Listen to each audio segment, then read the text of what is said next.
ಸಚಿವ ಪ್ರಿಯಾಂಕ್ ಖರ್ಗೆ ಆಪ್ತ ರಾಜು ಕಪನೂರು ಹಾಗೆ ಗ್ಯಾಂಗ್ ಟಾರ್ಚರ್ನಿಂದ ಬೀದರ್ ಮೂಲದ ಕಾಂಟ್ರಾಕ್ಟರ್ ಸಚಿನ್ ಆತ್ಮಹತ್ಯೆ ಪ್ರಕರಣದಲ್ಲಿ ಸಿಕ್ಕಿರುವ ಡೆತ್ ನೋಟ್ ಬಿಜೆಪಿ ನಾಯಕರನ್ನ ಅಕ್ಷರಶಃ ಕಂಗೆಡಿಸಿದೆ. ಸಚಿನ್ ಬರೆದಿದ್ದು ಎನ್ನಲಾದಂತಹ ಡೆತ್ ನೋಟ್ನಲ್ಲಿ ಉಲ್ಲೇಖ ಆಗಿರುವಂತಹ ಕೊಲೆ ಸುಪಾರಿ ವಿಚಾರ ಬಿಜೆಪಿ ಶಾಸಕ ಹಾಗೆ ಕೇಸರಿ ಮುಖಂಡರಲ್ಲಿ ಜೀವ ಭಯವನ್ನ ಹುಟ್ಟಿಸಿದೆ.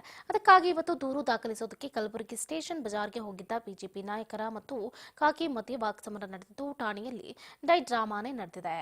ರಾಜು ಕಪನೂರು ಮತ್ತು ಗ್ಯಾಂಗ್ ವಿರುದ್ಧ ಎಫ್ಐಆರ್ ದಾಖಲು ಮಾಡುವಂತೆ ಬಿಜೆಪಿ ನಾಯಕರು ಪಟ್ಟಣ ಹಿಡಿದಿದ್ರು.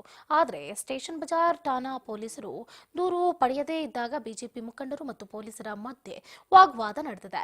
ಪೊಲೀಸರ ನಡೆ ಖಂಡಿಸಿ ಕಮಲ ಪಡೆ ನಾಯಕರು ಸ್ಟೇಷನ್ ಬಜಾರ್ ಠಾಣೆ ಎದುರು ಪ್ರತಿಭಟನೆ ನಡೆಸಿ ಖಾಕಿ ವಿರುದ್ಧ ತೀವ್ರ ಆಕ್ರೋಶವನ್ನು ಹೊರಹಾಕಿದ್ರು. ಇನ್ನು ಹೋರಾಟ ತೀವ್ರಗೊಳ್ತಾ ಇದ್ದಂತೆ ಎಚ್ಚೆತ್ತ ಪೊಲೀಸರು ಕೊನೆಗೂ ಎಫ್ಐಆರ್ ಅನ್ನು ಹಾಕಿ ಕ್ರಮ ಕೈಗೊಳ್ಳುವಂತೆ ಭರವಸೆಯನ್ನ ನೀಡಿದ್ರು.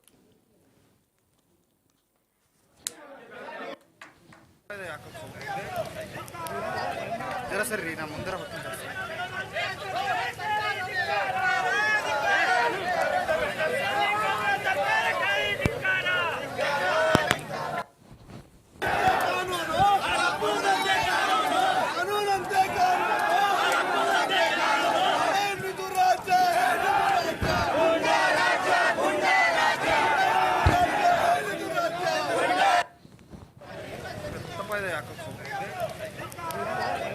सर ना मुंदर होता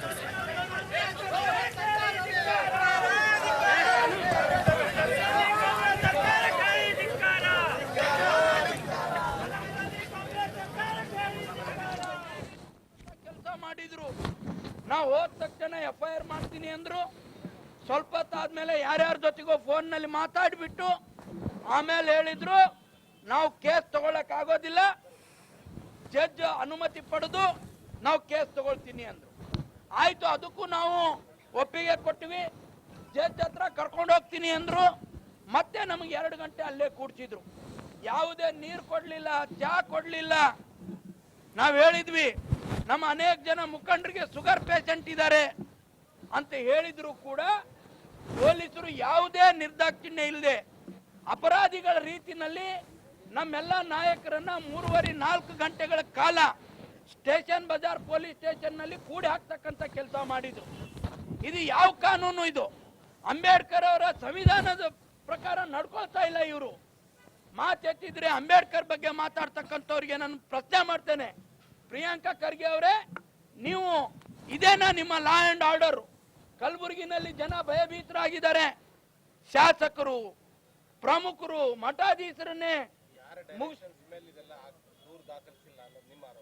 ಇದು ಸರ್ಕಾರದ ಡೈರೆಕ್ಷನ್, ಜಿಲ್ಲಾ ಉಸ್ತುವಾರಿಗಳ ಡೈರೆಕ್ಷನ್ ಇರಬಹುದು. ಸರ್ಕಾರ ಯಾಕಂತ ಹೇಳಿದ್ರೆ 4-5 ಬಾರಿ ಅಲ್ಲಿರ್ತಕ್ಕಂಥ ಏನು ಪೊಲೀಸ್ ಅಧಿಕಾರಿಗಳು